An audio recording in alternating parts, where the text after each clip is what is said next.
नमस्कार दोस्तों, स्वागत है आपका एक बार फिर से आपके चैनल फायर इन इंडिया में।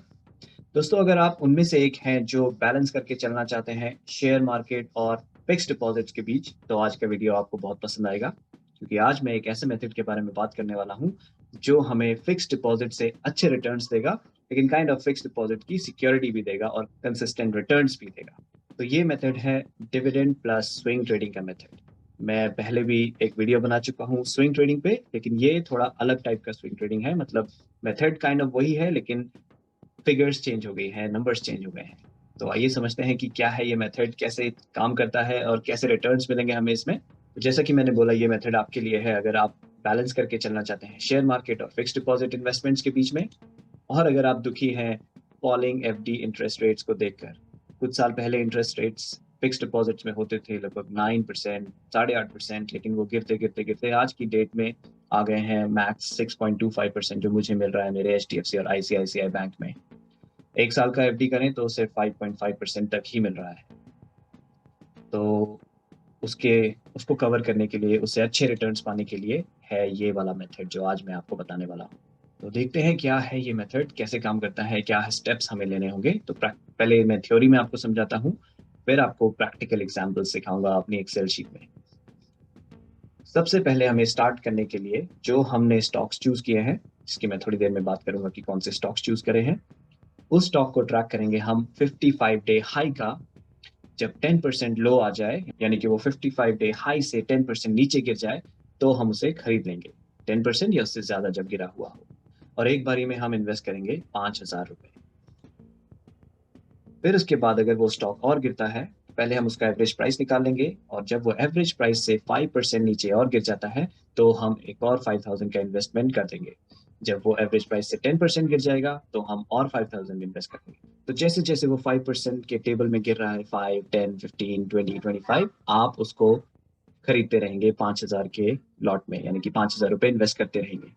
तो दोस्तों, अब जानते हैं कि हमें सेल कब करने होंगे ये खरीदे हुए शेयर्स।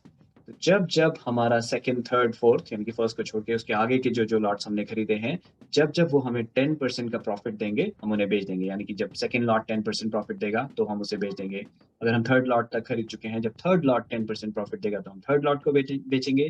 जब सेकंड लॉट 10% देगा, तो हम सेकंड लॉट को बेचेंगे। अब बारी आती है फर्स्ट लॉट की। हम उसे तब बेचेंगे जब हमें प्रॉफिट हो रहा होगा इतना, जो कि है लास्ट 5 ईयर्स का जो डिविडेंड है उस शेयर का, उसका डबल। यानी कि अगर लास्ट 5 ईयर्स में उसने लगभग 10% का प्रॉफिट दिया है, तो जब 20% का प्रॉफिट हमें इस फर्स्ट लॉट से मिलेगा, तो हम उसे बेच देंगे। दोस्तों, सबसे पहले देखते हैं वो डिविडेंड शेयर्स जो मैंने आपके लिए शॉर्टलिस्ट किए हैं, जो मेरी चॉइस है, जिसमें मैं खुद इन्वेस्ट कर रहा हूँ, वो कौन से हैं और उनका क्या डेटा रहा है लास्ट 9 ईयर्स में। तो सबसे पहले मैंने चूज किया है कोल इंडिया। इसका लास्ट 9 ईयर्स का डिविडेंड डेटा मैंने निकाला moneycontrol.com वेबसाइट से, जो कि आप यहाँ देख सकते हैं स्क्रीन पे। और मैंने टेबल बनाया ट्रैक करने के लिए कि हर साल कितना डिविडेंड मिला। तो आप देख सकते हैं कंसिस्टेंटली 2012 से लेकर 2020 तक इसने हमें डिविडेंड दिए हैं।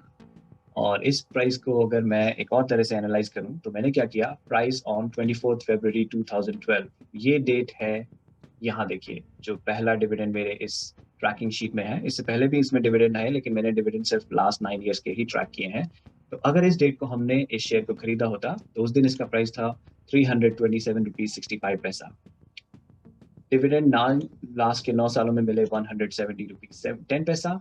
यानी कि इस प्राइस पे, 327 के प्राइस पे 170 का डिविडेंड होता है लगभग 52%। और अगर हम पर ईयर का डिविडेंड निकालें, यानी कि 9 से इसे डिवाइड कर दें, तो ये आता है 5.77%।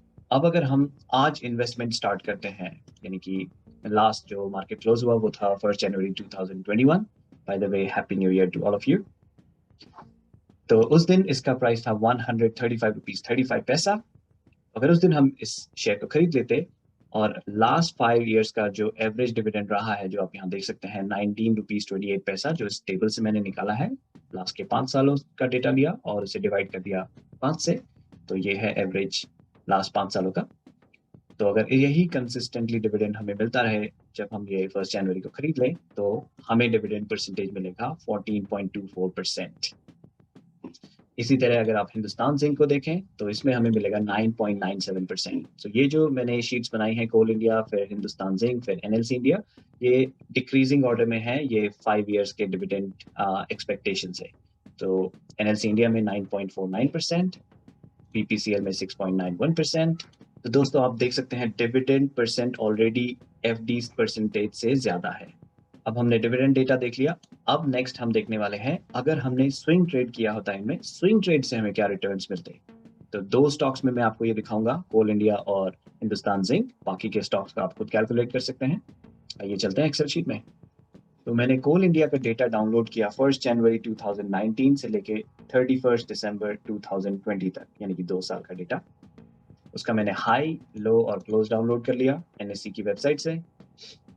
फिर मैंने निकाला 55 डे हाई। तो मैं यहाँ गया 56 डे पे और यहाँ पे मैंने लगा दिया मैक्स का फॉर्मूला कि इन लास्ट 55 डेज में जो भी मैक्सिमम अमाउंट था इस हाई के कॉलम में मुझे यहाँ दे दो। उससे मुझे पता चल जाएगा कि लास्ट 55 डेज का हाई क्या था।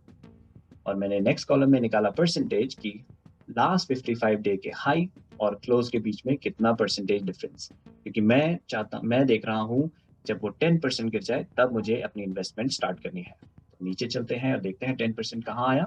वो आया 16 मई 2019। ठीक है, तो यहाँ पे मैंने लिख दिया ST यानी स्विंग ट्रेड 1.1। ये मेरा पहला स्विंग ट्रेड इस शेयर में होता और पहले स्विंग ट्रेड का पहला लॉट।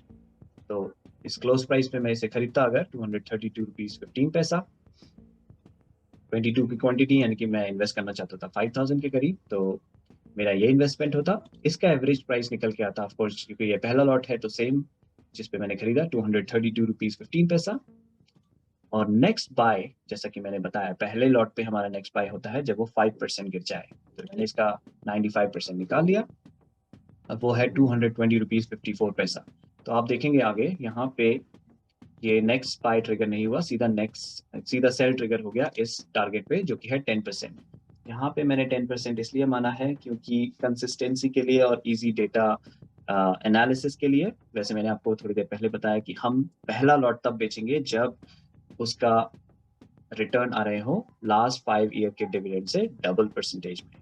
ठीक है, लेकिन यहाँ सिर्फ डेटा दिखाने के लिए, आपको समझाने के लिए मैंने 10% का रिटर्न माना है, 10% का टारगेट माना है। तो ये 10% का टारगेट आ गया 31 मई को और हमने उसे बेच दिया और 10% का प्रॉफिट आ गया।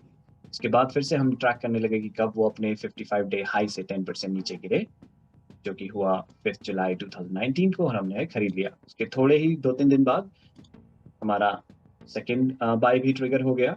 तो यहाँ पे एवरेज प्राइस पे हमें जब सेकेंड बाय ट्रिगर हो गया, हमने सेकेंड बाय कर लिया, उसका नेक्स्ट बाय हमारा अब आ जाता है 90% of the average price. You can see here it's 90%। ठीक है, 5% और घटा दिया। यहाँ पे था ये 95%, यहाँ हो गया 90%। और फिर थोड़े दिनों बाद ये भी ट्रिगर हो गया, फिर हम इसे गिरा के कर देंगे 85%, फिर नेक्स्ट के लिए हम कर देंगे 80%। और फिर थोड़े दिनों बाद ये जो हमने लास्ट बाय किया था 193 के प्राइस पे, जिसका सेल टारगेट था 212 रुपीज 50 पैसा, हमें 8 अगस्त 2019 को अगर आप यहाँ देखें हाई में 213 यानी कि 212.50 से ऊपर गया, तो हमने उसे सेल कर दिया और 10% प्रॉफिट और बुक कर लिया। फिर उसके बाद हम ट्रैकिंग कंटिन्यू करते रहे, फिर से प्राइस गिरा तो हमने दोबारा खरीद लिया। तो आप देखेंगे कलर कोडिंग मैंने इस तरह से की है, जहाँ येलो कलर है वो हमने बाय किया है, जहाँ ये लाइट ब्राउन कलर है वो हमने सेल किया है। तो थोड़े समय तक, काफी समय तक कोई चेंजेस नहीं आया, ना बाय हुआ ना सेल हुआ, लेकिन यहाँ जाके ये सेल हो गया, फिर ये बाय हो गया। तो इस तरह ये साइकिल चलती रही, हम बाय सेल। तो होता क्या है ना, एक पॉइंट जैसे हमने आज खरीदा तो कुछ पॉइंट पे जाके ये नीचे गिरते गिरते एक पॉइंट पे आएगा जहाँ इसका बॉटम रेजिस्टेंस आ जाता है। उसके बाद फिर ये ऊपर उठता है जहां हम इसे सेल कर पाते हैं, फिर और ऊपर उठ सकता है जहां हम नेक्स्ट लॉट सेल कर पाएंगे, या फिर वो फिर से नीचे गिर जाता है बॉटम रेजिस्टेंस की तरफ, फिर हम बाय करते हैं, फिर वो ऊपर उठता है। तो यही है स्विंग ट्रेडिंग, ग्राफ ऐसे ऐसे बनता है जिगजैग जिगजैग, और हम बाय सेल करते रहते हैं। तो यहाँ पे होता है हमारा स्विंग ट्रेड। तो आगे चलते हैं।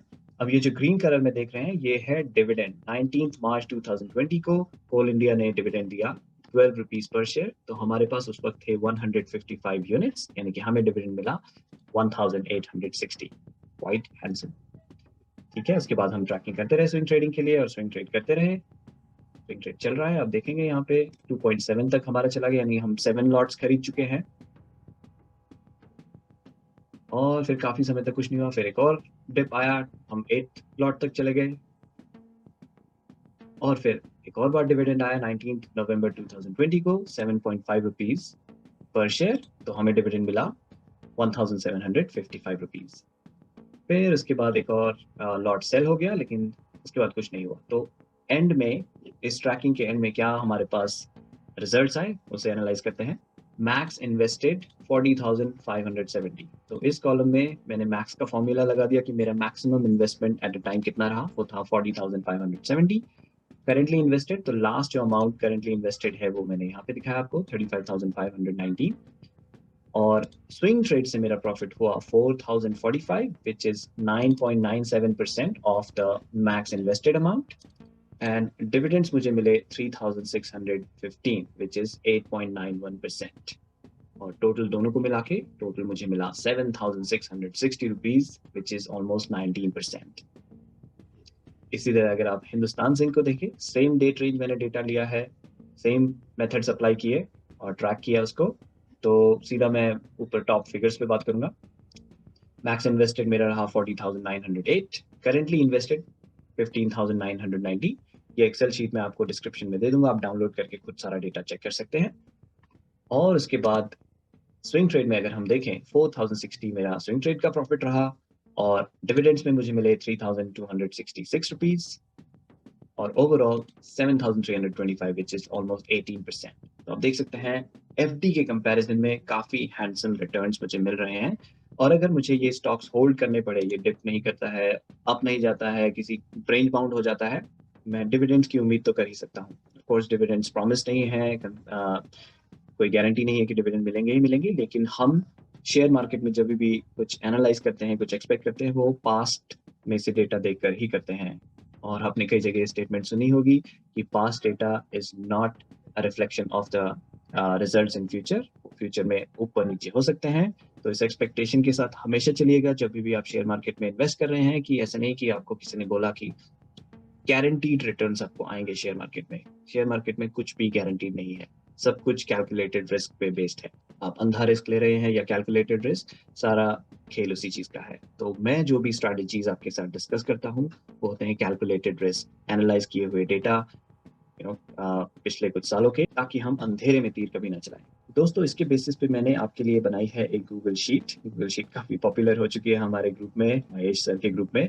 तो मैंने इसके लिए भी एक गूगल शीट बनाई है, आपको इस हेल्प करने में, ट्रैक करने के लिए कि कब आप कौन से शेयर में इन्वेस्टमेंट स्टार्ट कर सकते हैं। तो आइए उसको देख लेते हैं एक बार। तो इस शीट में अभी मैंने 3 शीट्स ऐड करी हैं। पहला है गुड डिविडेंड शेयर्स। तो ये वो 4 शेयर्स हैं जो मैंने अभी आपको एक्सेल फाइल में बताया और उनका डेटा शेयर किया। तो वो सारे डेटा आप यहाँ देख सकते हैं। ये CNP और 55 डे हाई मैं गूगल फाइनेंस से पुल कर रहा हूँ, तो ये ऑटोमेटिकली अपडेट होते रहेंगे, और जैसे ही ये 10% से नीचे आए, आप इन्वेस्टमेंट स्टार्ट कर सकते हैं। नेक्स्ट इज डिविडेंड इन्फॉर्मेशन, जो मैंने एक्सेल फाइल में आपको दिखाया आपकी रेफरेंस के लिए। और मेथड, ये जो स्टेप्स कैसे इनमें हमें ट्रेड करना है, वो स्टेप्स मैंने यहाँ पे मेंशन किए हैं। इस फाइल को मैं पूरी कोशिश करूंगा अपडेट करने की, जब जब मुझे कोई अच्छा डिविडेंड स्टॉक मिले मैं यहाँ पे डाल दूंगा, ताकि मेरे साथ आप भी उसमें इन्वेस्ट करना स्टार्ट कर सकें। तो दोस्तों, उम्मीद करता हूँ ये मेथड आपको पसंद आएगा, आप इसे ज़रूर ट्राई करेंगे और डिविडेंड कमाएंगे। और बेसिकली मेरा फंडा ये है कि अगर आप अपनी एफडी करने वाले हैं, अपनी नेक्स्ट एफडी को रिन्यू करने से पहले या नेक्स्ट एफडी को बुक करने से पहले, ये वीडियो ज़रूर अच्छे से देख लेना, अच्छे से समझ लेना। उसके बाद अगर आप ऑलरेडी एफडी में इन्वेस्ट करें, मैं ये नहीं कहूँगा कि अपना एफडी का सारा पैसा निकाल के यहाँ डालें, नहीं, बिल्कुल भी नहीं। उस पर भी मैं एक वीडियो बनाने वाला हूँ कि कैसे वो बैलेंस करना है। लेकिन मैं यही बताना चाहता हूँ कि आप जो एफडी में पैसा डाल रहे हैं, उसमें से कुछ पैसा निकाल के आप इस मेथड को स्टार्ट कर सकते हैं। I would say like 50,000 to 1 lakh would be enough to start with. ठीक है दोस्तों, उम्मीद करता हूँ आपको पसंद आया ये वीडियो। अगले वीडियो तक के लिए आपसे इजाजत चाहूंगा, फिर मिलूंगा आपसे। नमस्ते, बाय।